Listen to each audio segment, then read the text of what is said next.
going to be good for everyone. I mean, there's so much stuff. We wrote the holiday yesterday. But, just kind of give everybody a heads up. Vigil will be coming in tomorrow. She should be here at Vigil tomorrow night. And then, Mel, Ricky, and I will be packing our bags and flying out on Thursday to Nashville, Tennessee, where we will be attending the Great American Reawakening Tour event in Nashville on Friday and Saturday. We will be back on Sunday. And then shortly after that, we'll be losing Nicole for a week. She goes back to Texas to take care of some things. So we and David went back home to take care of a few things this week. He should be back Friday, I believe. So Good fun Friday. we are going to keep this going one way or another. So I just wanted to, make everybody aware. It's going to be a long week for us. We'll be in the courtroom all day, and well, I say a long week, but it's like one more day for me. For me, a long week. Yeah, Thursday's going to be a tough day for Nicole, because she'll have to wear all kinds of hats. So you guys help her out, please, in her absence. She'll be dancing in the street. No doubt about that. No doubt about that. We'll see. But I also just wanted to share, I just wanted to give a little bit of an update about what's going on with Northern Neck. What we've heard, we still haven't been able to confirm this or get any names as of yet, but we do believe that 2 more J6ers have been sent to Northern Neck. Oh, no. We're not sure whether there will be any more moving from Northern Neck to Lewisburg. We're hearing reports that most likely that won't happen, but again, we don't really have any real confirmation of that. It's just kind of, what's kind of going on behind the scenes. But more importantly, it's like at the last board meeting, we put a lot of pressure on some of the things, exposing especially what was going on with Ryan Samsel. Since that time, we got a report tonight. There's 4 major counties in Virginia that are serviced by Northern Neck Regional Jail. And over the last week and a half, each one of those counties have had board meetings open to the public. And at each one of those board meetings, we've had a contingent of the Northern Neck Patriots attend those and stand up and address it and bring attention to what's going on at Northern Neck. Awesome. So not only are we doing that at the board level of the prison itself, but within the local communities. And there's been a lot of reaction to a lot of that.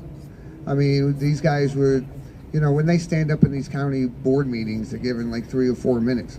So a lot of times what they'll do is kind of tag team, have one after another stand up and basically read a kind of a pre-written statement just about what's going on at Northern Neck. And in almost every single one of the cases, people have been basically left in tears by hearing what's going on behind those walls. So, we're beginning to have a huge impact, and it's through no small effort of the Northern Neck Patriots. I'd like to give them a big shout out. Tom Jeffries and there's really 25 to 30 of them that are actively involved in supporting the J6ers there, really the whole group. And, I'd also like to give a big shout out to John Haynes. He's called in here a few times.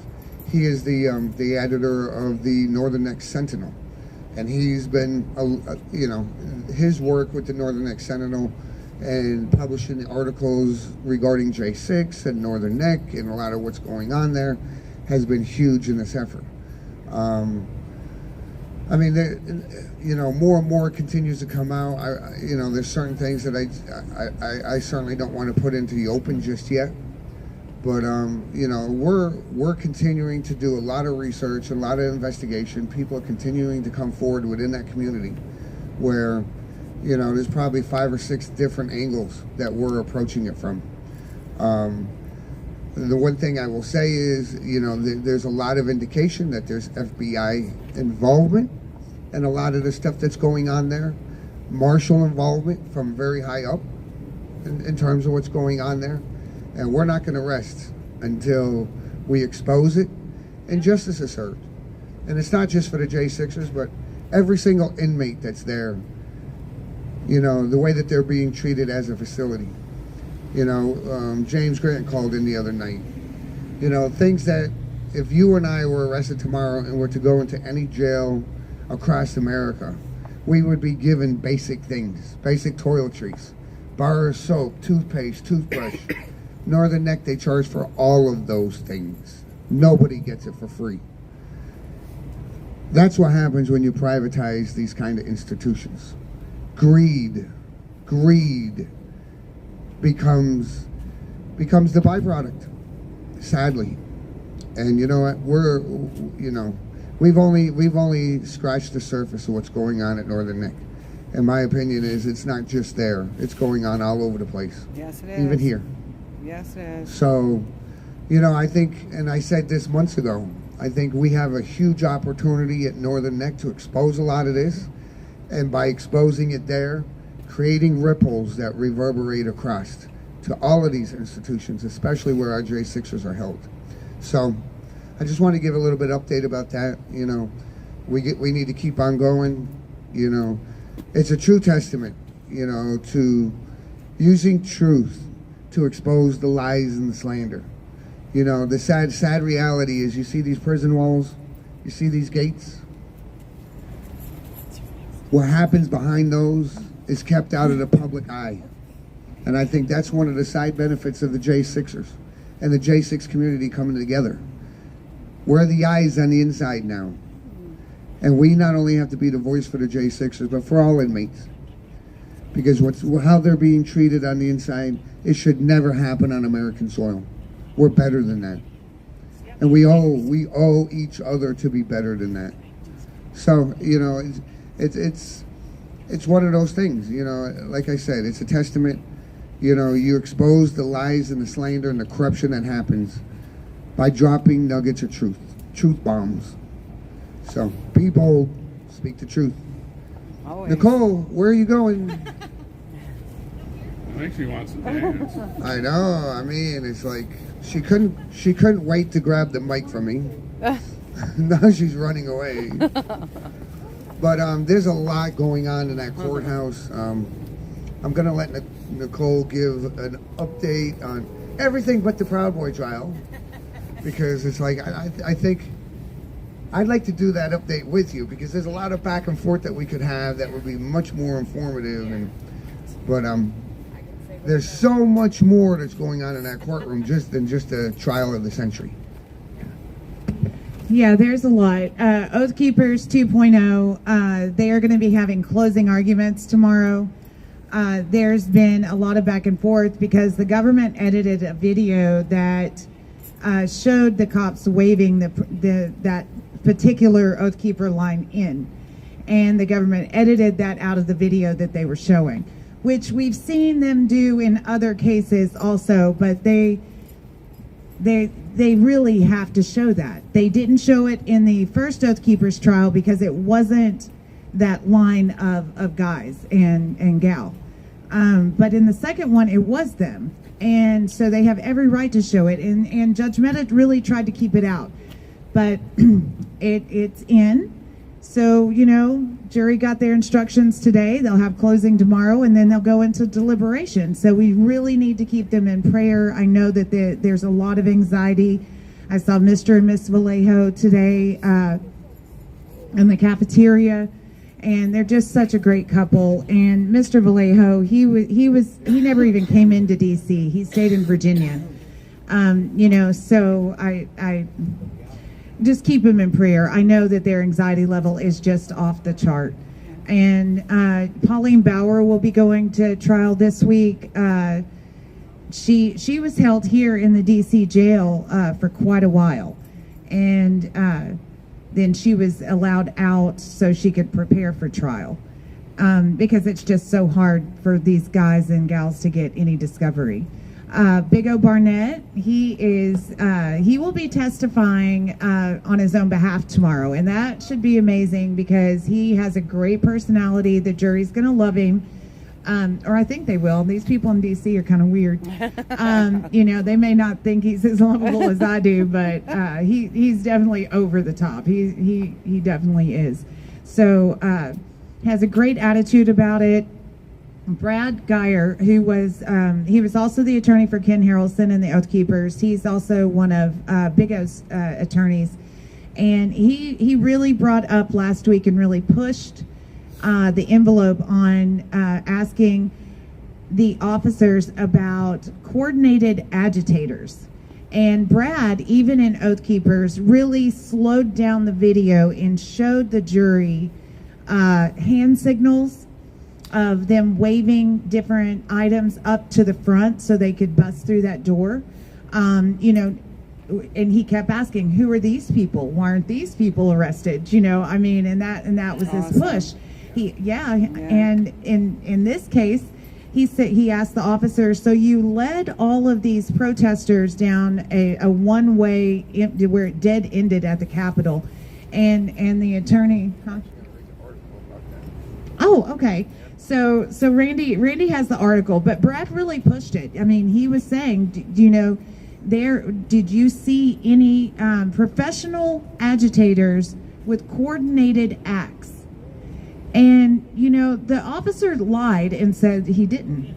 Or did he say he did? Oh, did he? Oh, you better read it because I misunderstood it when I read the thing then.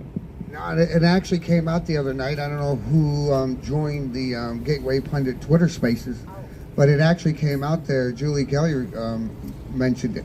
I'm going to read the article because this gives a great synopsis, better than I could do. But the title, and this article can be found on the Gateway Pundit. Jim Hoff published it. The title of it was all planned. Tactical commander for U.S. Capitol Police admits under oath that agitators who were highly trained ripped down fencing prior to protest at U.S. Capitol on January 6th. We've known for 2 years numerous federal operatives were involved in the January 6, 2021 protests.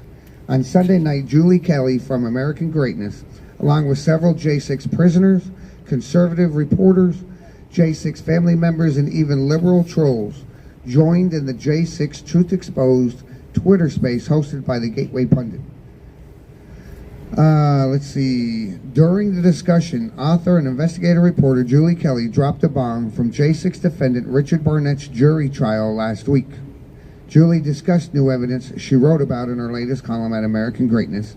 Captain Carnisha Mendoza, a tactical commander for U.S. Capitol Police at the time, admitted under oath last week that a group of quote-unquote agitators who were quote-unquote highly trained destroyed security barriers and lured people to the Capitol grounds that day. This is something we reported on before. Who were the mysterious people who arrived early at the U.S. Capitol and took down all of the fencing and barriers while President Donald Trump was still talking at the ellipse a mile away? Julie Kelly reported. Captain Carnisha Mendoza, a tactical commander for the U.S. Capitol Police at the time, testified Wednesday how a group of agitators destroyed security barriers and lured people to Capitol grounds that afternoon. Defense counsel Brad Geyer said, "Isn't it true that you had a lot of people, a large quantity of people walking down two streets that dead-ended at the Capitol?" Mendoza says, "Yes, sir." Geyer responded, "And would it be fair to say that at least at some of the leading edges of that crowd, they contained bad people or provocateurs? Is that fair?" Mendoza replied, "Yes." He replied, "It's fair." Geyer then asked, "Dangerous people?" "Yes." "Violent people?" "Yes." "Highly trained violent people?" "Yes." "Highly trained violent people who work and coordinated together?" "Yes." It was a stunning admission, representing the first time a top law enforcement official stated under oath that a coordinated, experienced group of agitators engaged in much of the mischief early that day. Under further questioning, Mendoza acknowledged those same individuals pushed through barriers, removed barriers, threw barriers over the side, removed fencing, and eased the flow of people into places where they shouldn't be. This happened around 1 p.m., the same time the joint session of Congress convened to debate the results of the 2020 presidential election. Hiding the pivotal role of still unidentified and uncharged agitators on January 6th is just one reason why the government has successfully sought to conceal thousands of hours of footage captured by the Capitol Police's security system before, during, and after the protest. There is now evidence that dozens of federal operatives were involved in the 2021 January 6th protest on Capitol Hill. The Gateway Pundit has reported on this for over 2 years. The Gateway Pundit reported evidence of at least 12 incidents involving dozens of federal agents working inside the crowd on January 6th. So, Okay. that is something that we have long suspected, we have long said, and now it's coming out. The truth is being revealed in court. And Yes. there's so many of these trials that are going on. You know, I'll wait for, where is Nicole? We can chant her name. Yeah, let's do that. Okay. Nicole! Nicole! Nicole! Nicole! Nicole! Nicole! Hope she don't fall down running down the hill. Take all of us with her. Be like But dominoes. no, I mean it's one thing, and we were in the courtroom today. Gary McBride was there, Kara Casanova, myself, and it's like talking amongst ourselves. It's like we have been working on so much of this for so long. You know, we've done a lot of investigation, a lot of research, talked to a lot of the J6ers and their families, and I mean some of the information that we know, I probably have forgotten more than most of these lawyers will learn, and that's a sad reality. Playing out in these courtrooms. It's these courtrooms and each one of these trials, it's like David against Goliath. You know, you have the federal government with immense, unlimited resources.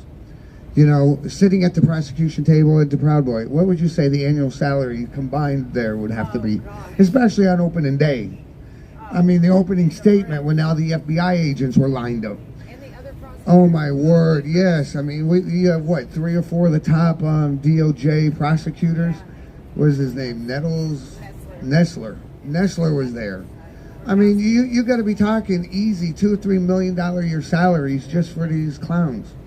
And it's like on the other side, what do you have? You're lucky if we can raise $30,000, $40,000, $50,000 retainers to get lawyers, let alone these are lawyers that don't have. You'd be lucky if they have one assistant or one paralegal or whatever the case is.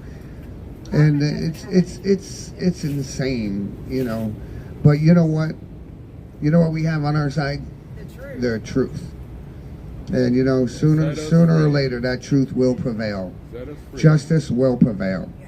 And I'm going to turn it over to Nicole to give an update about the Proud Boy trial.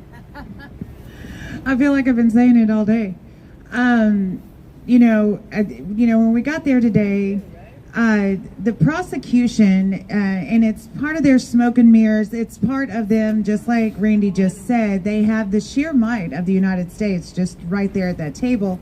And, you know, these lawyers are understaffed, and there's so much video to go through. There's so much, even like the radio communication back and forth to read over all of the messages. I mean, it's so much.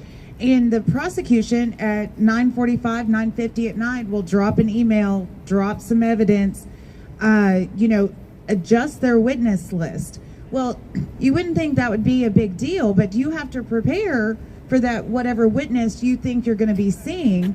And if you don't have a team that's helping you prepare, you're doing all the legwork. Yeah. And then mixing up the witness list, that causes, even more headache. They also, there's a lot of issues back and forth with the defense and the prosecution where they should be able to work out some of their issues on their own, but they get no response from the government. They will email them questions. They will try to work some issues out. The government doesn't get back to them. And, you know, so they even asked today, they asked if we can we settle all of our disagreements in court with you, Judge, because it's not happening, the government's not responding. And, you know, that just puts everything behind. Judge Kelly gets really mad, you know, and Judge Kelly is on the side of the government. There is no doubt when you watch his body language, when you see how he definitely does not like Roger Roots. He does not like him. Any chance he gets to put him down, demean him, he does. And I find it very unprofessional for a judge to do that, but they didn't ask me. Yeah. So, but I think that it just puts him in Roger in a bad light, especially when the jury can see Judge Kelly's reactions, and you know, and the jury is watching that. You know, today the first witness finally ended. That was Inspector Thomas Lloyd. You know, he. Talk about his testimony. I am. I'll make a couple. I'll get her thinking about some stuff. But no, I mean, the Inspector Lloyd, we've seen him at a number of different trials, a number of these trials. He's brought in almost always as the very first witness from Capitol Police, giving the overall layout of the building and what happened here and what happened there. And I think this was probably the first one that I saw where he actually went in a bit of detail at what point in time he was here, where he was here, when he's here. But the one thing I will say is, in listening to his testimony for the last 2 days, he was everywhere on the Capitol building. Left side, east side, House chamber, Senate chamber, you name it. I mean, he was there. He was there a minute away from the very first breach. And then second breach, he was right there. And I mean, and then it goes on a little bit further, and he's talking about being involved in hand-to-hand combat, was actually got bear sprayed. And then all of a sudden, he's up in the Senate chamber in the Ohio clock room, and it didn't look like he engaged in anything that day. He was like nice dress, had his hat on, his hair wasn't even a mess. I mean, I have never ever seen anything like this. Yes, his hairdresser. And it's like, I don't know. I mean, I sit there in the gallery and I'm listening to all this stuff, and it's like, oh my God, can I get like 15 minutes to question this guy? Oh my God. But I mean, the other thing is, and I just want to hit on this. I mean, we were in the Kyle Fitzsimon trial. I believe you were there with us, right? Justin, no. I wasn't. Yeah. In the Kyle Fitzsimon trial, this was a trial where so much happened. Someone got Tommy Tatum. But there was 3 officers in particular. I want to say there's Officer Justin. What was it? Wen, Officer Wen, and then Officer Gannell, and there was one other officer. But in that, and the reason why I mentioned this is this: the FBI and the DOJ is fabricating evidence. Fabricating. In that particular trial, there was a clip that had come out.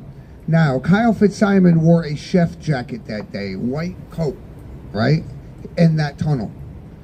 And Officer Gannell, there was a clip that was slowed down, and they showed it frame by frame by frame, and you see an arm reaching in, and the white of that chef jacket, butcher jacket actually, right? The butcher jacket, the white of it. See, it touches his thing. Do you know we presented evidence? The behind the scenes. There was evidence that the FBI and the DOJ changed the color of a sleeve from brown to white. Wow. And that was presented to the judge before that trial finished. A verdict was supposed to come back 2 weeks later. It came back 7 weeks later. And you know what the judge said? I found Officer Gannell's testimony on the stand to be credible. Guilty of all charges. And I say that because that right there is proof positive that they are doctoring, manufacturing evidence, breaking the law to uphold the law. They are caught red-handed there, and that judge is caught red-handed, rubber stamping it, allowing it to go. This is the kind of corruption we see. Yeah.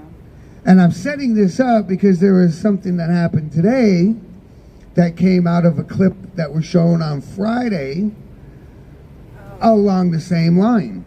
You want to speak to that? About them budging that. Okay, so there is video of the first breach, line breach.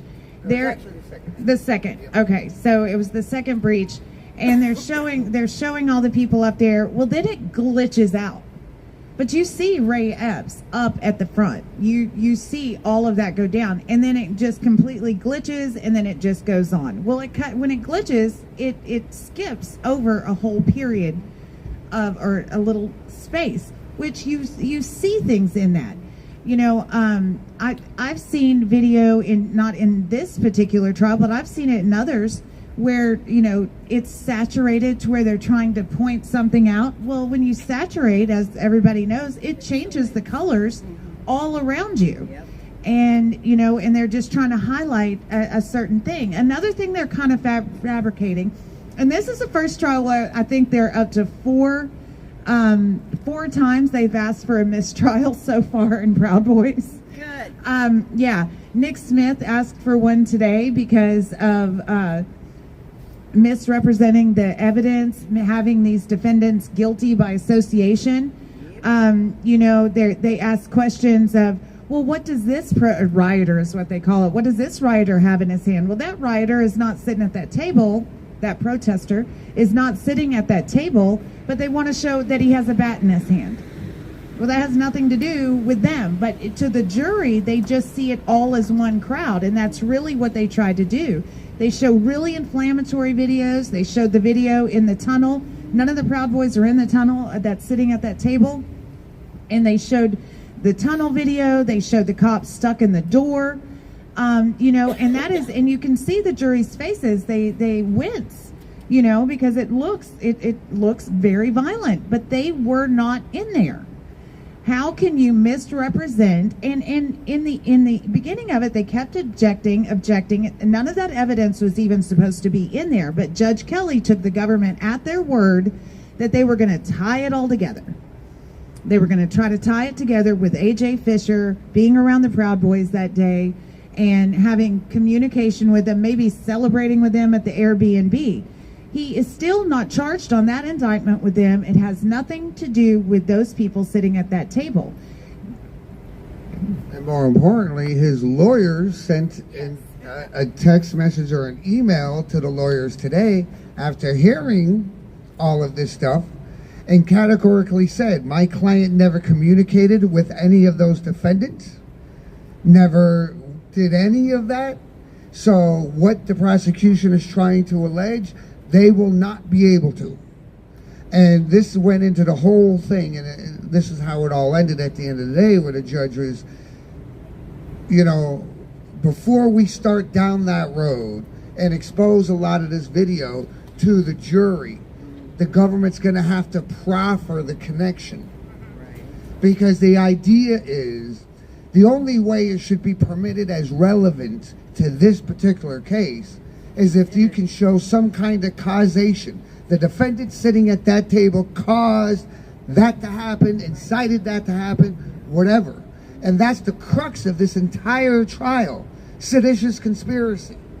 And what the government's having you believe is that because a few Proud Boys showed up or had a chat room together, that was all, what is it they called the people of that day, all the rioters of that day were tools of the Proud Boys. Wow. So the Proud Boys orchestrated all the people on the ground as tools to their conspiracy. Yeah.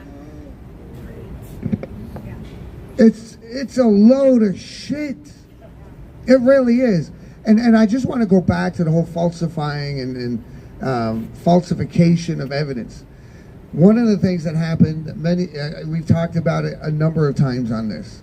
Thomas Webster, Marine veteran, 1st Battalion, 22-year decorated NYPD officer, unblemished record, both of those things.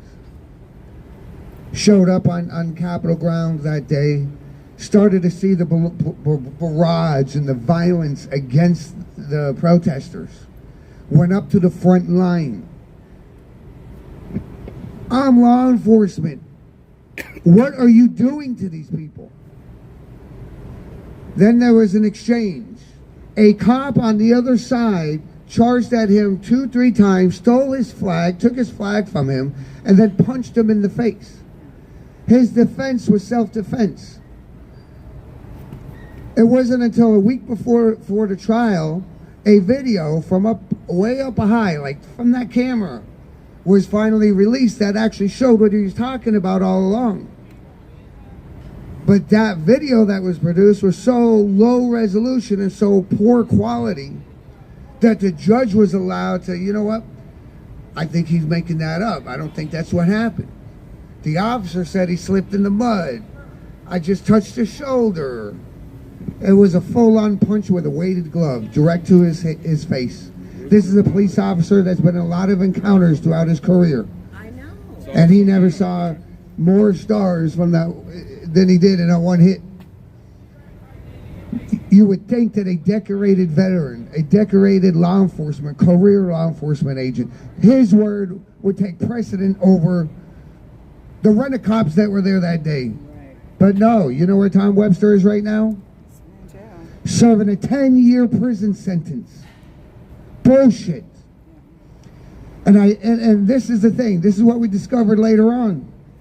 That video footage that they gave that was so piss poor resolution, the original is not low resolution. Wow. These judges need to be held for this. Yes. They do. They need to be held responsible. All these judges in these cases, they are rubber stamping and putting their thumbs on the scales of justice. You already have a tainted jury pool. You throw on top of that the clear bias of these judges. And that's the one thing I'm going to say is, you know what, every single day, more truth and more truth and more truth is dropping. And we need to keep on doing what we're doing. So I just want to give a couple of those as examples, you know, because we're seeing the same kind of bullshit play out now here in the Proud Boy trial. That's what people need to hear, Randy. Yeah, no, people really need to hear it. You can also hear it. I'm giving an update twice a day.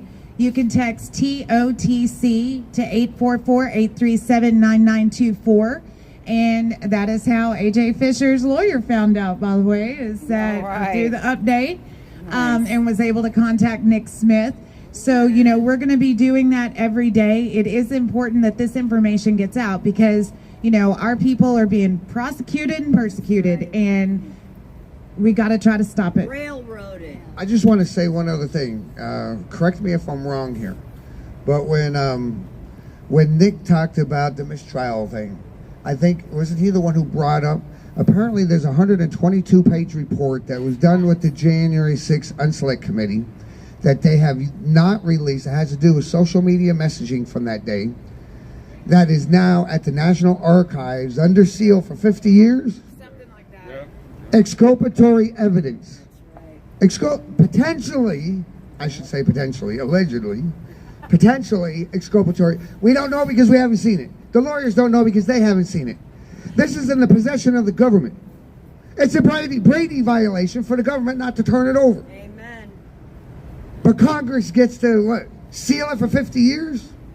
What kind of nonsense is this?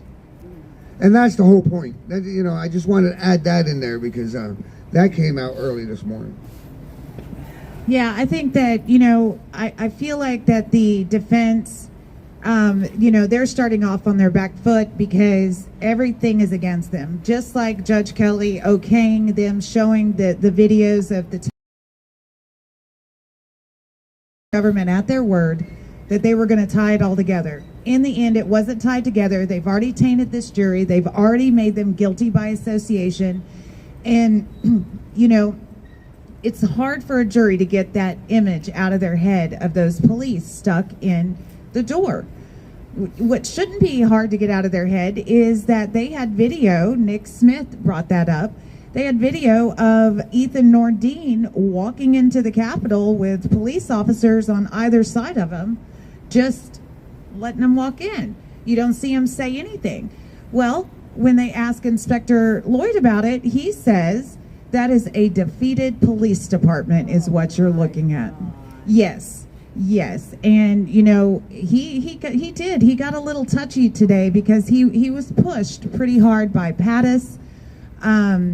You know, Pattis really pushed him on who knew what, when, and where, and you know, they were tracking the Proud Boys before they ever even got to the Capitol. There's radio communication to the guard tower, not the guard tower. What was that? Unit 7. Well, yeah. Now you got to understand, like any major operation, there's a command center, and at that command center, I know for a fact, because this came out in the Senate on the January 6th Senate hearing, in the immediate aftermath of January 6th. The chief of Capitol Police was in that war room monitoring all radio traffic. And one of the things that the government put out there was that at 10:34 a.m. there was a transmission that came in asking if do you guys have cameras on this group of Proud Boys? They said there was 200 of them. To the best of my knowledge, I don't think there was any more than 60 or 70 Proud Boys in all of Washington, D.C. that day. But there were 200 of them, according to this guy. And when they actually kind of dug down, well, who could that be? Because of where that transmission came from, it came from outside of the Capitol Police building. And it most likely came from Metro PD. And then the question was asked, was that a Metro PD that was, or somebody that was embedded within the Proud Boys? Right. And then it ultimately came out that the Capitol Police actually have cameras up and down Pennsylvania and up and down Independence and all around. So, you know, that was another thing that came. Yeah, exactly. It's like we found out today that the Capitol Police property that they have jurisdiction over stretches all the way from the train station, Union Station, all the way down to the Washington Monument. I want to say it's just insane. It's like, but you know, I think. There's one other thing I was going to say or talk about. I should have got my notes up. But yeah, I mean, well, this is the thing, and I said this to her walking out of the court. No, the FBI I mean, I still have not heard one single person. See, this is the thing. Now we know a little bit more about how the radio transmissions and all of that went, and how that their radio. They have two major networks, one from outside the Capitol building and one from inside. So if you're inside any of the buildings, you're on one, I don't know, network or whatever it is. And if anybody's on the outside doing a transmission, it's a different one. But Mike, the question remains, and it kind of goes hand in hand with what Brad was talking about in the article that I read. So you have these two main thoroughfares that dead end at the Capitol, right? Why is it that people left the ellipse after listening to President Trump, went all the way to the Capitol, and not one single police officer, Metro PD, Capitol Police, National Guard, whoever? Why is it that not one individual said to one single person that day, listen, there's been a breach at the Capitol. You might not want to go there. Right. Not one. Not one. And I don't understand why every single lawyer in every single case here isn't standing in court asking that question. There was orders. It was decided up on top, whoever controls that logistics and the radios and the comms for all law enforcement that day. They kept it from people out on the street. Law enforcement officers on the street, high-fiving, taking selfies with protesters, right? Name me one town or city in America where if there's something going on in this building, the cops just stand back and urge people to go, go, go. There are basic little questions like this that aren't being asked, much less answered, that demonstrate to me, to any objective observer, that this was orchestrated from the highest up. It really was. And these police officers were pawns. Yeah. Many of them. It's things like this that really, really need to come out, needs to be answered. We need to get to the bottom of it. And that's what it's all about. Until you do, there is no justice. There can't be. But that's one thing I want to say. I think that pretty much covers it. I mean, there was so much that went on. I should have brought my notes down because I mean, it's just incident after incident of lies. I mean, he lied on the stand today, saying he wasn't in the chambers, then he was in the chambers, and that You say it better. So he actually at one point as he was walking through, and this was basically the government, they do their cross, and then after that, then the defense lawyers each get a turn to cross-examine, and then at the end of it, the government comes back and gets to redirect. But it's like during his initial testimony, in going through and proceeding through that day, one of the things he talked about was going to the Senate chamber, and the Senate chamber, he talked about how Congress members, once the building was breached, that each chamber basically sheltered in place. That meant that they closed all the doors to the chamber and they all huddled down, and then they called for like an evacuation team or whatever.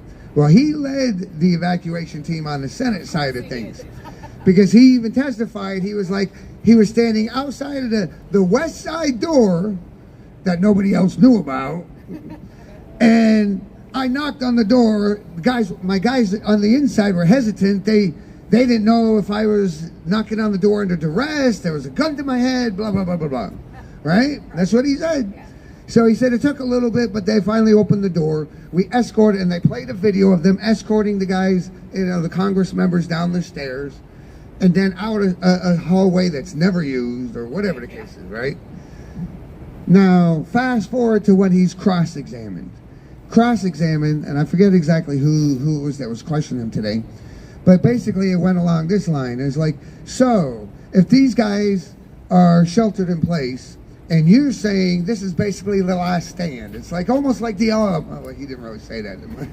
This is my embellishment. But it's almost like the Alamo, right? You have no other place to go. So at that point in time, would you say use of force is authorized? And he was like, yeah, I would say so. But, okay. In that situation, would you use lethal force? And he was like, well, I don't know. I wasn't there. I wasn't in that situation. Well, and I forget exactly what it was, but he basically said, I wasn't in the chamber. And it's like, hold on. Exactly. It's like early on, he said that he actually entered the chamber. His guys wouldn't let him in. But now he's saying, I wasn't in the chamber. So, I mean, it's little things like this that I wish, I don't know, I wish some of these defense lawyers would pick up on and actually grill him. Because I'm just saying, it's very interesting to me how they kind of pick and choose 2 or 3 witnesses to be like the star witness of everything that happened that day. When we all know, I mean, come on, there's 14,000 hours of video. How can one person be in all these places? It's almost like they sat down and they're schooled about what happened and the way to answer and this and that. And yeah, it's all scripted. And it's like, to me, it would be so easy to catch these guys lying right through their teeth. And I mean, you saw a couple of instances in today when they were examined where he really got flustered because he was kind of pushed right to the brink of that. And I don't know. Like I said, I mean, it's just, the one thing I will say, in fairness with the Capitol Police and this particular officer that was there that day, I honestly believe that these guys were caught unprepared, and I think the deck was stacked against them. So on one hand, they were notified, 24, 36 hours in advance, hey, you might want to prepare, have around-the-clock shifts available for 3 or 4 days, because this is only the second time in which counting of the votes will be contested, and we don't know which way this could play out. So this guy had to have all his people broken up into different shifts to cover 24 hours around the clock. So what would be a normal work day with normal whatever, it's, what did he say, 350 or so that was on staff, uniformed officers at the Capitol that day. So he's already down officers. But more importantly, at the very beginning of it, what did come his way, what came down that, they were overwhelmingly outnumbered. And it's like, the one thing I will say is, at one point in time in his testimony, he did say, I'm out there, I'm drawing our guys back. We got nowhere else to go and they keep on coming. And he goes, I almost put out the order to tell all my guys to retreat to inside the building. Yeah. And he said, but thank God Metro PD showed up.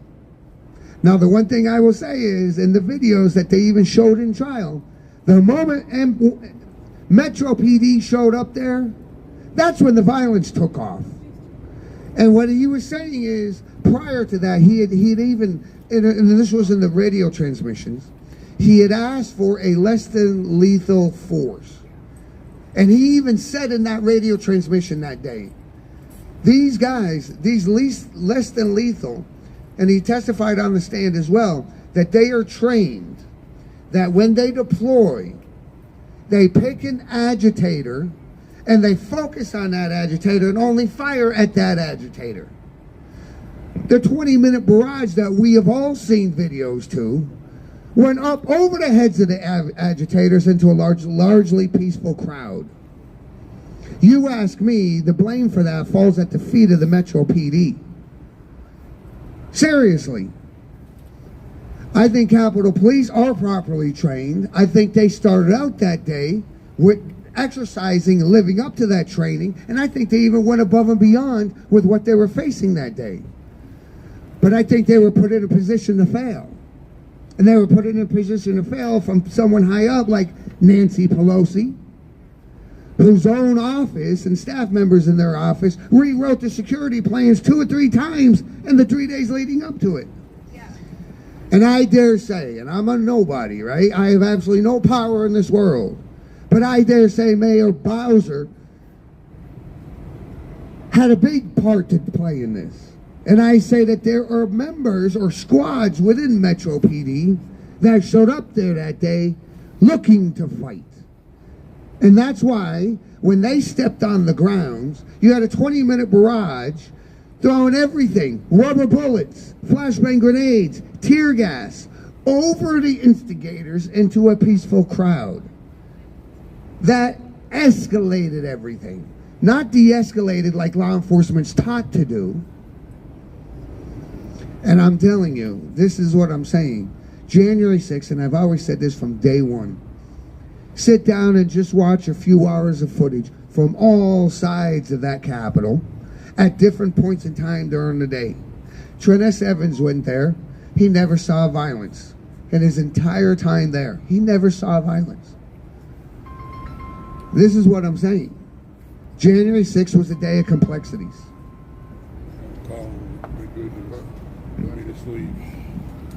He also brought up a pretty interesting topic. He was questioned about the effects of the gas, the effects of the spray, and how that spray can make you anxious, agitated, all these different things. And, they're spraying it back and forth. And then when he was talking about that, and he agreed, he even saw it with his own officers having reactions to the bear spray and the different sprays that way. And, so that's very well what could have happened in the tunnel. Hey, John. Hey, how are you? I'm all right. How are you? I'm doing as good as I can be. Am I on? Yes, you are. Do you want to go off, or do you just want to talk? No, it's cool. No, so my girl sent me in this. First, I want to say hi to everybody. Thank you all for showing up. I really appreciate it. And I love you guys watching online too. You guys are awesome. I want to let you know. So my girl just sent me this picture. It's called the Insurrection Maze. Have you heard of it? It's like a Where's Waldo. Oh yeah, I found Guy.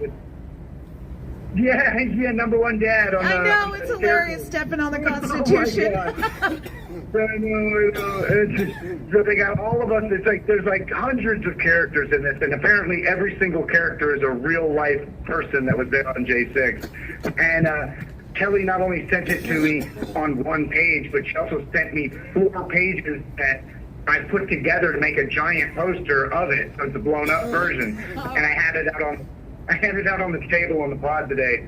for like 2 hours. Everybody was laughing around it just now and just like looking for ourselves. And it was done by a leftist or whatever, like a leftist asshole that's trying to make fun of us. But we actually, we got the trip out of it because it's goofy characters and stuff like that. So We found in kids. Yeah, I thought and it was said funny. to find Antifa, but we found a bunch of Antifa members. So yeah. No, I thought it was pretty funny for the most part. I thought it was, you got to have a sense of humor about it. And I'm here with Sean McHugh, by the way. We got so with this new system they just set up on the phone, GTL, it sucks. Okay, it cuts off all the time. It's terrible. We got to wait 15 minutes between calls.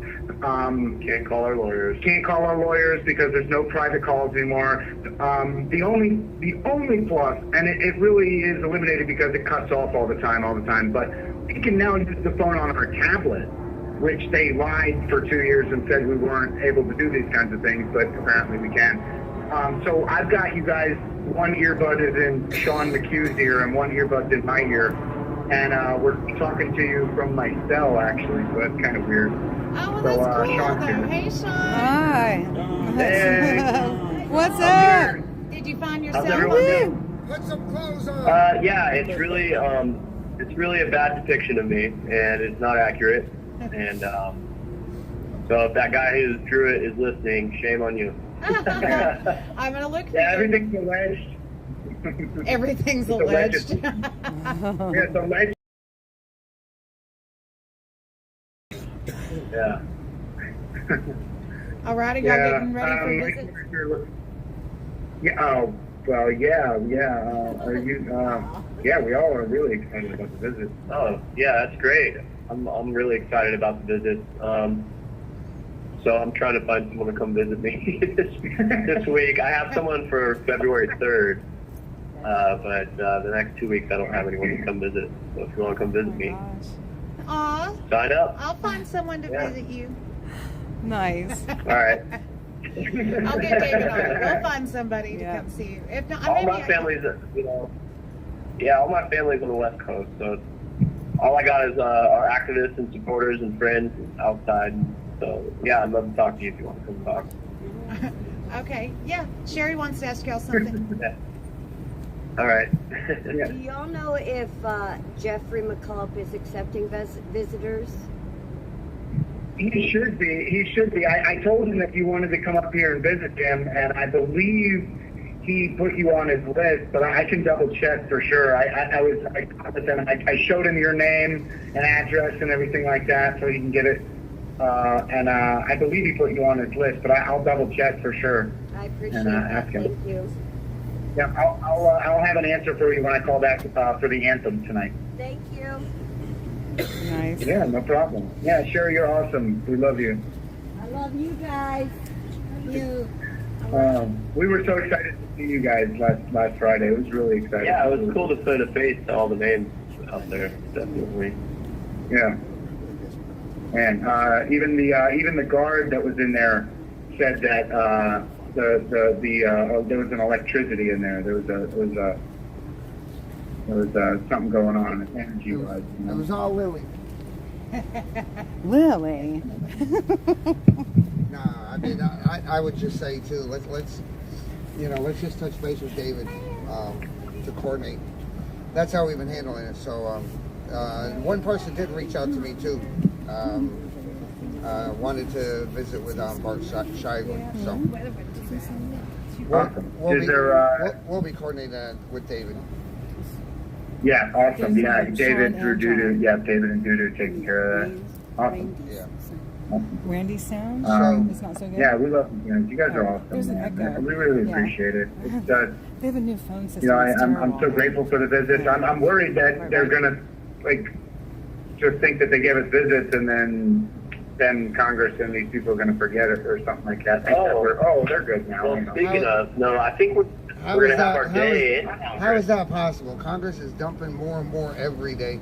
I don't know if you guys heard, but there was actually somebody on the stand in the Vigil trial who confirmed that there was paid, trained, professional agitators at the front of the crowds that took down fencing. And yeah, it was.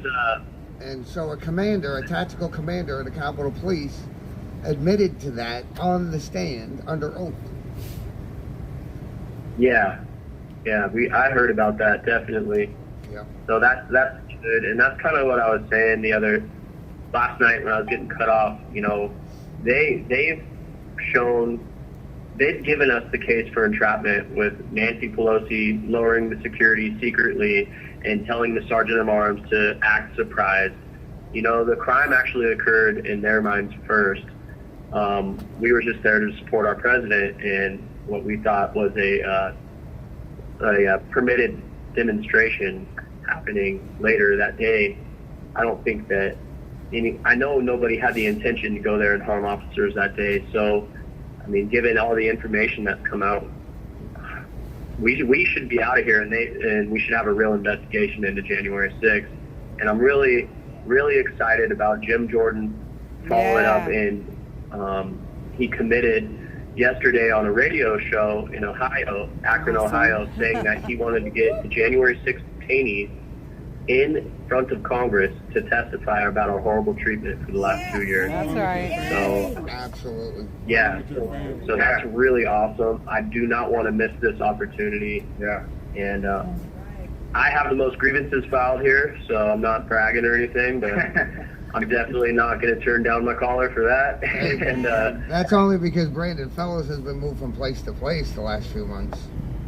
No, I'm just kidding. Yeah, he might have more. Yeah, if he was still here. Yeah. But Mark was in the running too for a lot of for grievances too. Oh, I know. I mean, I know Brian Mock had a lot of them. Still, I think he's still hanging on to them. But yeah. Those are the three, man. Yeah, Sean McHugh, Brian Mock, and Brandon Fellows. Those are the three guys at the most. Yeah. And if they call me in front of Congress, not only can John Mellis, testify, but also DJ Jerome can testify. Yeah, all the stuff DJ that's Jerome. 2 for 1. Right. That's a 2 for 1. So I don't know. that's cool. That's almost like borderline multiple personalities. It's like you keep on talking about your own self in the third person. I know. I get lost. Look what they're doing to me. They did this. This is their fault. Actually, he was like that when I met him.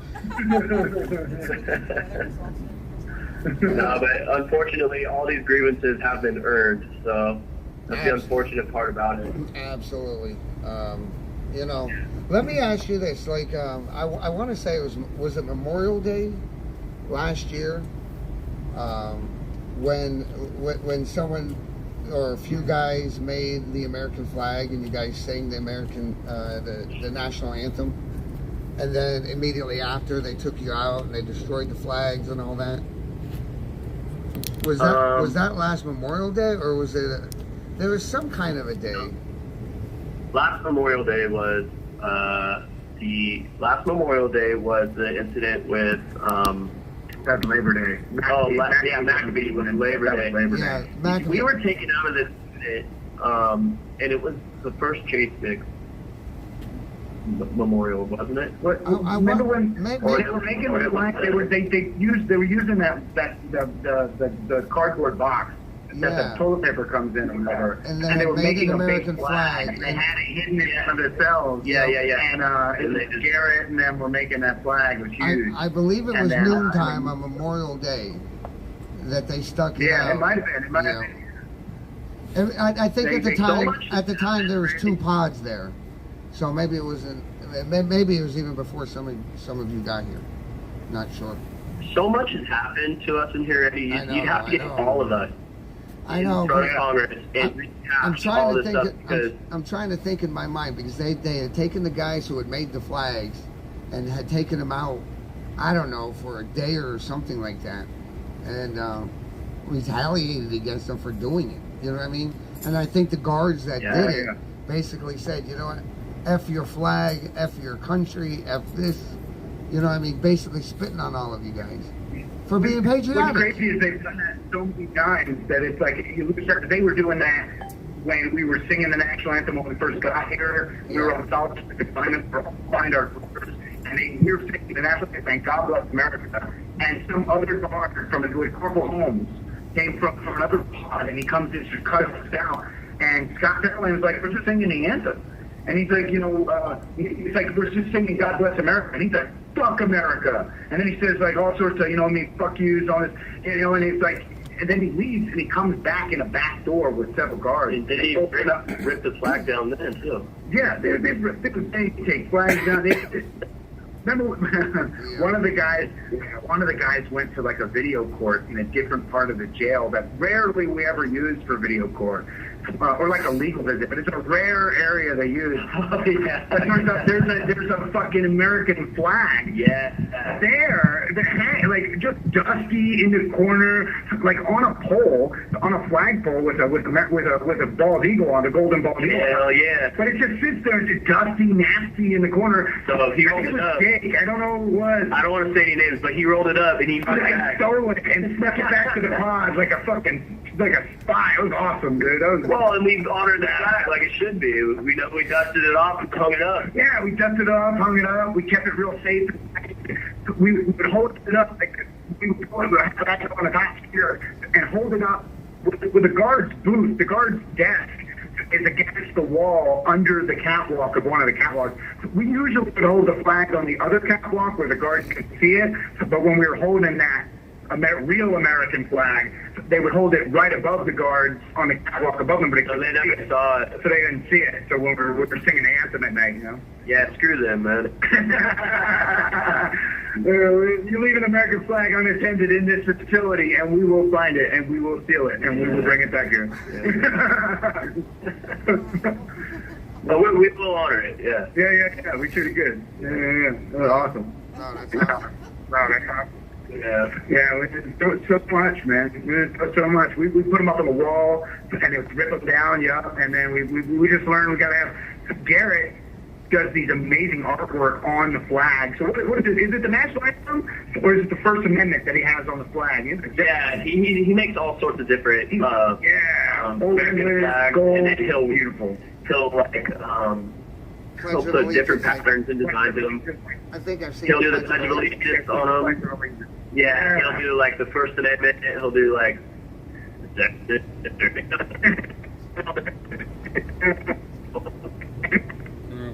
Uh-oh, they're shutting down your tablet, I think.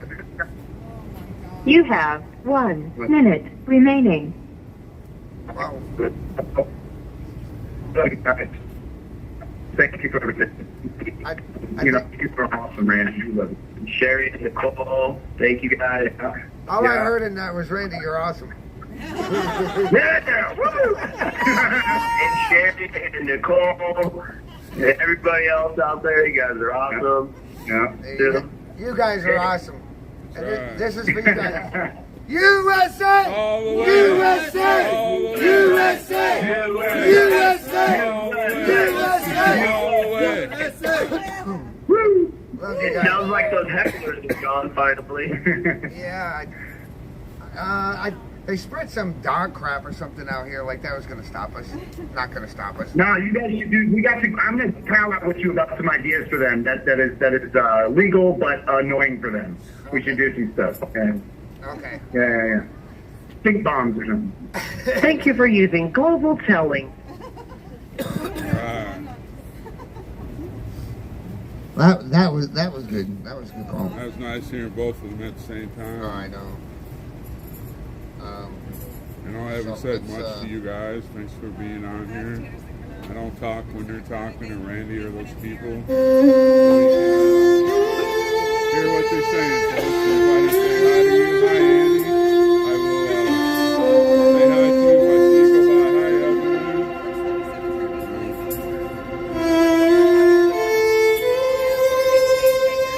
I say thank you to a few people that sent some gifts, send and goes. Miss Snake, Tim Lee, Drifter Sally, and we got 2 people that wanted to be anonymous. Thank you so much. That was all towards Sherry and me staying here. I don't know how much I appreciate that.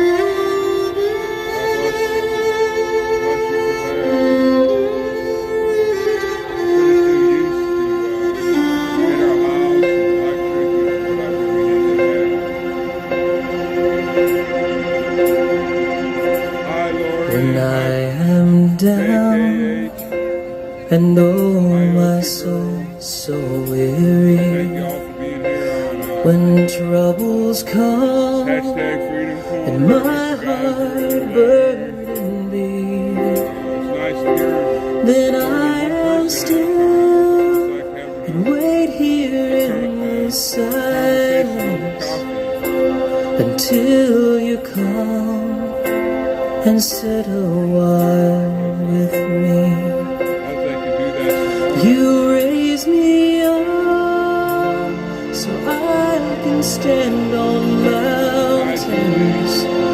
You raise me up to walk on stormy seas. I am strong when I am on your shoulders. You raise me up to more than I can be.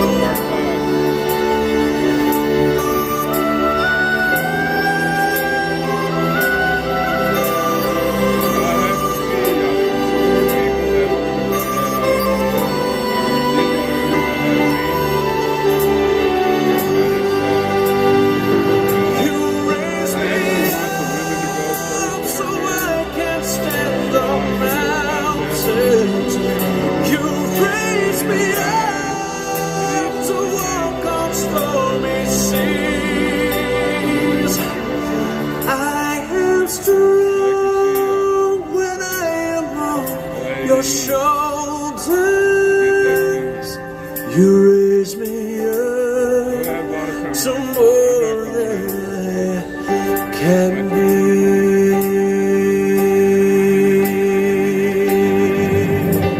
There is no life without its hunger. Each restless heart, its soul will burn. But when you come, I am filled with wonder. Sometimes I think I glimpse eternity. You raise me up. I can stand on mountains.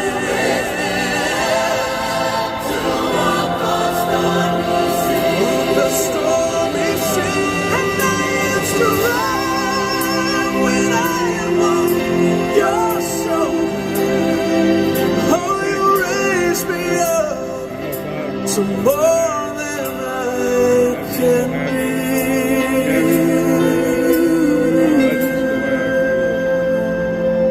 You raise me up to more than I can be.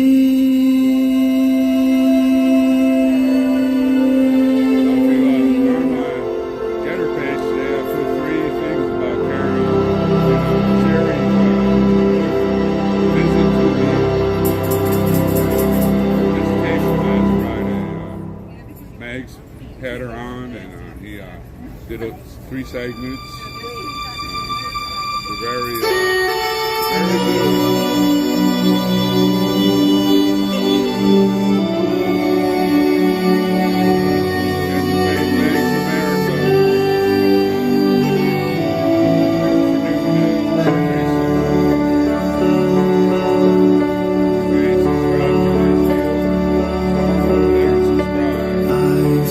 There was a secret chord that David played and it pleased the Lord, but you don't really care for music, do ya?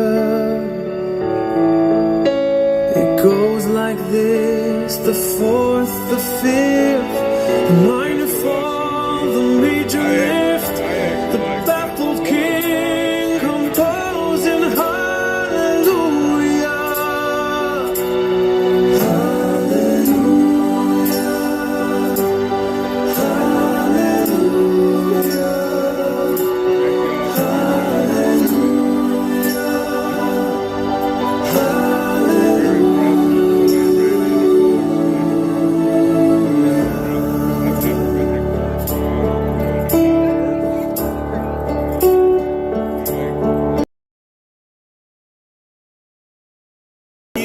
proof. You saw her bathing on the roof, her beauty and the moonlight overthrew you. She tied you to a kitchen chair, she broke your throat, she cut your hair, and from your lips she drew the hallelujah.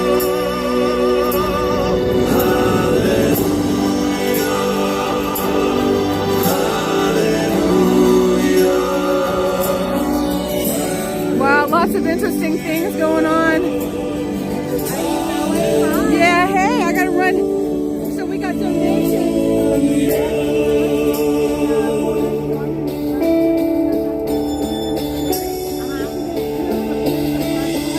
Baby, I've been here before. I know this room and walk this floor. I used to live alone before I knew ya. Seen your flag on the marble arch, and love is not a victory march. It's cold and it's a broken hallelujah.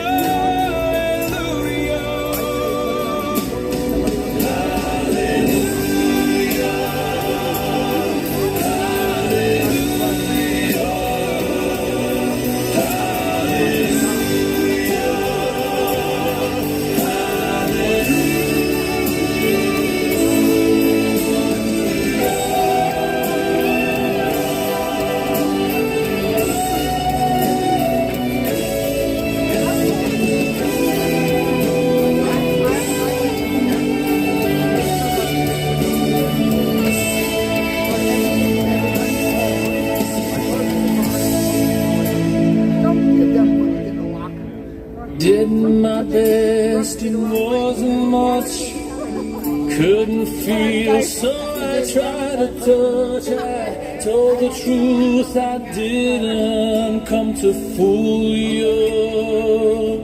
All right, I love you guys. I will see you tomorrow. Good night, good night.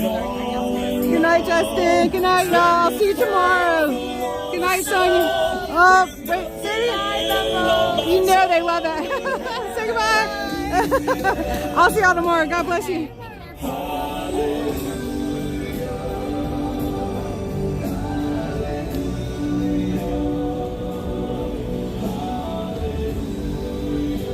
Okay.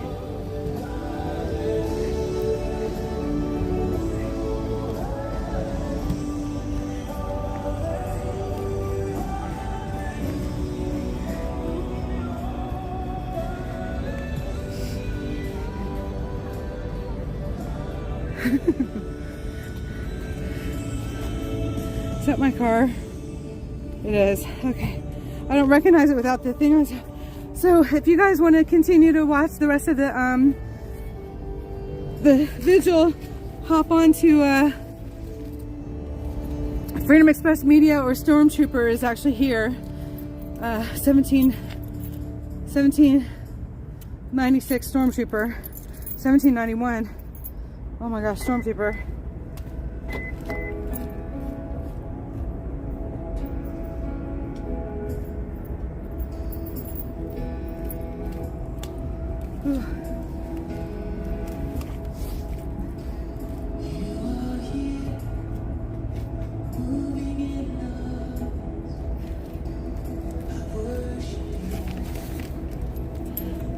I had to cut it short tonight.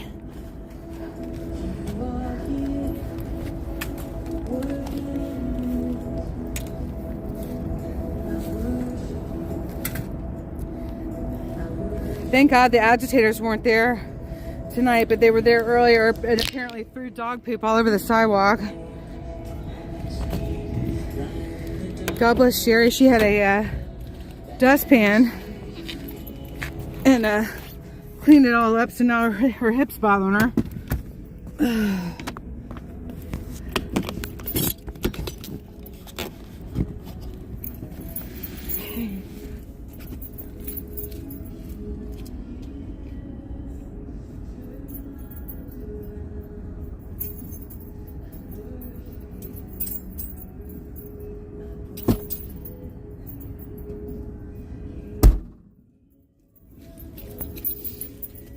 Okay.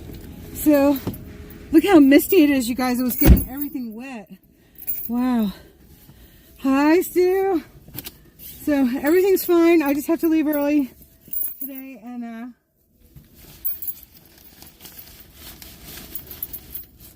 we'll be back tomorrow. We've got lots of things going on, so that's good. 1791 Stormtrooper. Or Freedom Express Media. One or the other. Oh, they never say anything. They can't give they're not allowed to, they are actually trained and not allowed to give their opinion about things when they're on duty. So,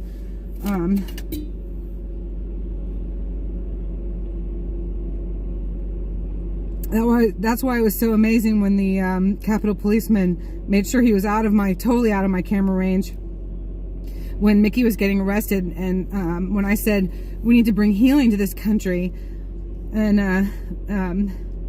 not more problems, and he leaned way away from my camera and mouthed to me, "I agree."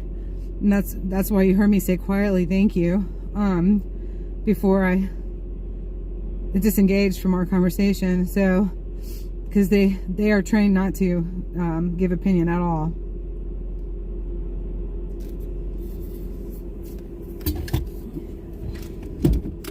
And then of course I out him all over media, except that I didn't have his direct face on my my camera. You could probably figure out who it was, but it wasn't direct, so it probably wouldn't stick if anybody tried to get him in trouble, which is good, because I wouldn't want to get him in trouble. Oh my gosh, hello Dustin. Ooh, that music is so loud. It was just absolutely frazzling me. Good night. See ya. Okay.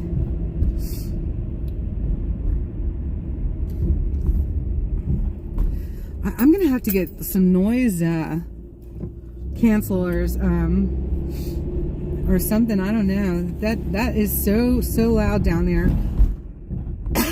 Just with our music alone, I don't know why they have to play it so loud. The guys can't hear it inside.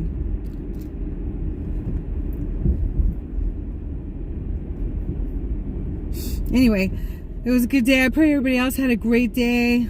Thank you so much, Bonnie. I'm gonna hop off of here because I want you all to go and finish watching the vigil, and I'll be on tomorrow. Oh, I didn't realize it was that close to 9. Oh my gosh, I could have stayed till the end, I guess. I didn't realize it was so close. Oh well.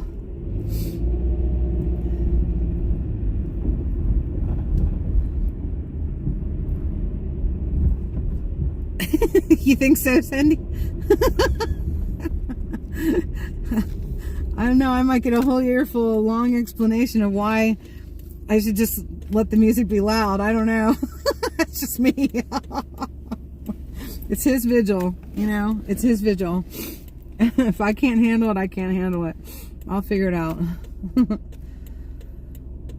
It just was, my insides just started jumping too. Oh my goodness. All right, I'm gonna hop off of here. Y'all go and I know, right? I don't know, they might just jump out of their graves if it gets any louder. Y'all have a fabulous evening. God bless you all, and glory be to God. Thank you for being here.